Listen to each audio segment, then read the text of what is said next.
Bonjour Lynn, bonjour Clémence Valérie, bonjour Pasteur Odile Gassa, bonjour à toute la grande famille de Warum. C'est un réel plaisir pour moi que d'être avec vous encore aujourd'hui. C'est une grâce. Je ne voudrais point prendre ceci à la légère. Je dis merci au grand Dieu qui nous a appelés. Merci au grand Dieu que nous servons. Il est fidèle, il est bon. Je lui rends totalement grâce. Merci Seigneur. Lynn, je voudrais parler de quelque chose aujourd'hui. Je ne dirais pas que je suis plus dans mon sujet, je suis toujours dans mon sujet, l'importance de la parole de Dieu. Mais ce matin, je voudrais parler de quelque chose. Je reviendrai sûrement, sur l'arbre dont je suis en train de parler. Mais aujourd'hui, je parlerai d'autre chose. J'ai lu sur notre plateforme des consignes, des choses qui m'ont fait réfléchir un tout petit peu et des choses qui, je dirais, m'ont appelé ou plutôt m'ont poussé à faire cette petite vidéo. Souvent, nous sommes si découragés de la vie que nous voulons abandonner. Souvent, nous sommes si découragés de la vie que nous voulons... J'ai vu des gens se dire, mais où est ce Dieu-là? Où est ce Dieu-là? Je voudrais que nous rentrions un tout petit peu dans la Bible ce matin. Je voudrais lire quelque chose, un verset que j'ai toujours beaucoup aimé, Lynn, c'est dans Lamentation 3. D'ailleurs, j'en partageais avec toi l'autre jour, c'est vrai qu'on n'a pas terminé, mais là, on va essayer de terminer aujourd'hui, par la grâce de Dieu. Lamentation 3, versets 19 à 23. Et je vais rapidement lire. Quand je pense à ma détresse, à ma misère, à l'abstinence et au poison, waouh!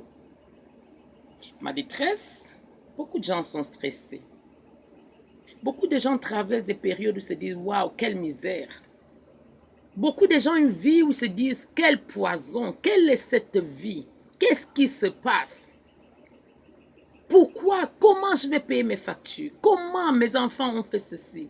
Comment je vais résoudre tel ou tel issue? Comment est-ce que je vais? Comment est-ce que... Les questions qui se posent.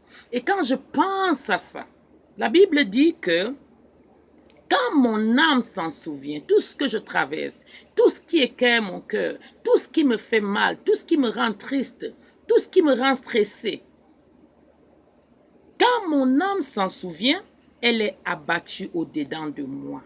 Waouh! Ça, c'est ce que l'ennemi voudrait faire. L'ennemi voudrait que tu ne te rappelles pas de certaines choses, mais que tu te rappelles plus de ce qui est négatif. Et qu'est-ce qu'il fait? La Bible dit que ton âme est abattue au-dedans de toi-même. L'âme, c'est le siège de nos sentiments. Il est important que ton âme soit point abattue. Oh yes, point abattue. Quand ton âme est abattue au-dedans de toi-même, quelque chose que je souligne ici, Ligne, c'est le mot abattu. Quand je vois abattu, je vois abattoir. Qu'est-ce qu'on fait dans un abattoir? Quand les bœufs y entrent, je rappelle, dans un abattoir, quand les bœufs y entrent vivants, ils ne s'en sortent pas vivants. Les bœufs ne sortent point de là vivants. Quand un bœuf entre dans un abattoir ou un animal entre dans un abattoir, ce n'est pas pour sortir de là vivant. Tu sors de là mort. C'est ce que l'ennemi voudrait que nous soyons. Que tu sois battu, que tu penses à tes problèmes, que tu penses à tes finances, que tu penses à ta santé, que tu penses à ton commerce, que tu penses à ton mari, que tu penses à tout ce qui peut t'ennuyer et que tu sois abattu au-dedans de toi-même. Waouh! Oh waouh, mes sœurs! Oh waouh, mes sœurs! Mais la Bible dit que voici ce que je voudrais repasser,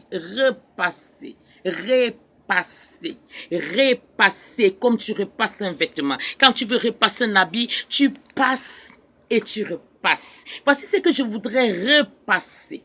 Oh yes, repasser. Je reprends. Je voudrais repasser et repasser dans mon cœur. Ce qui me donne de l'espérance. ce qui me fait croire, ce qui me fait m'accrocher. La Bible dit que les bontés de l'Éternel ne sont point épuisées. Les bontés de Dieu ne sont point épuisées.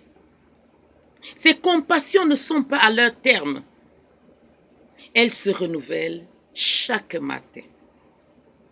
Oh, que ta fidélité est grande. Qu'est-ce que je voudrais dire à quelqu'un ce matin? Tu traverses peut-être des périodes difficiles, mais je voudrais que tu te rappelles d'une chose. Les bontés de l'Éternel ne sont pas épuisées. Chaque matin, elles se renouvellent. Chaque matin, tu as le souffle de vie. Chaque matin, quand tu te réveilles, tu peux parler, tu peux marcher, tu peux. You name it. Toi-même, tu mets les mots. Tu peux et tu peux. Quand tu repasses plus les bontés de Dieu dans ta vie, tu attires la présence de Dieu en toi. Pourquoi je le dis? Parce que tu élèves Dieu, tu loues Dieu, tu adores Dieu, malgré tout. La Bible dit qu'il vit au milieu des louanges et adorations. Celui qui garde Israël, il est au milieu. Au milieu de lui, ce sont les louanges et adorations. Qu'est-ce que tu voudrais repasser dans ton cœur? Les bontés de l'Éternel à ton égard ou la tristesse et les problèmes? Regarde l'histoire de Paul et Silas. Ils vont à l'église, ils se retrouvent dans des problèmes, ils se retrouvent en prison, mais il n'a pas empêché d'adorer Dieu. Il n'a pas empêché, malgré le fait qu'il était en prison, d'élever sa voix et adorer Dieu. Mais Dieu, qu'est-ce qu'il a fait? Il est descendu. Parce que Dieu est derrière sa parole. Dieu se tient derrière sa parole. Si la Bible dit qu'il vit au milieu des louanges et adorations, je voudrais que toi, ma soeur, je voudrais que toi, ma petite soeur, toi, maman, toi, pasteur, toi, évangéliste, toi, ma soeur qui traverse des périodes difficiles, que tu trouves dans tout ce que tu traverses de difficile, la force d'adorer Dieu.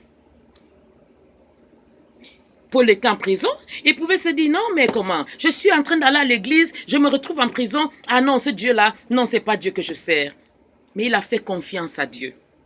Souvent, nous traversons des périodes difficiles, mais nous devons passer par là. Comment vas-tu enseigner quelqu'un? Comment vas-tu témoigner aux gens si tu n'es pas passé par des périodes difficiles? Comment tu vas édifier quelqu'un? Comment tu vas évangéliser quelqu'un si tu n'es pas passé par la croix?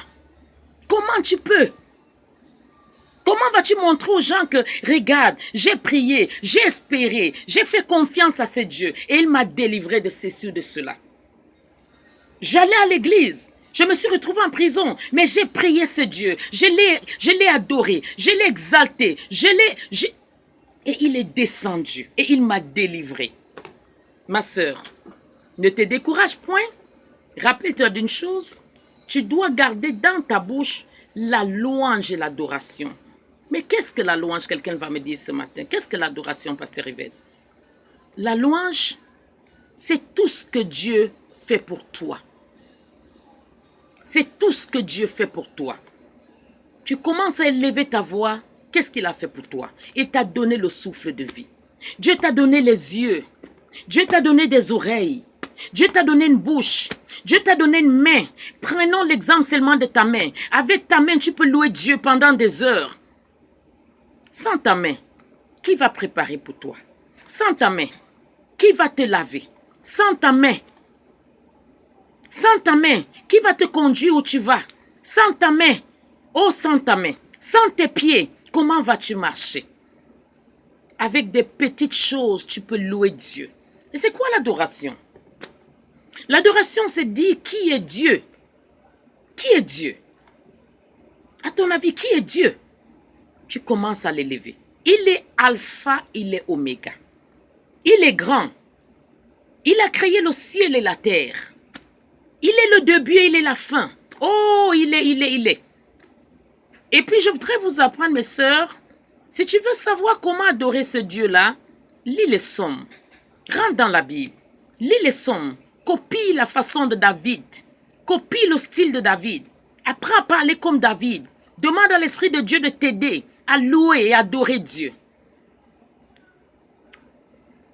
Que le grand Dieu que nous servons vous bénisse. Love you. Peace.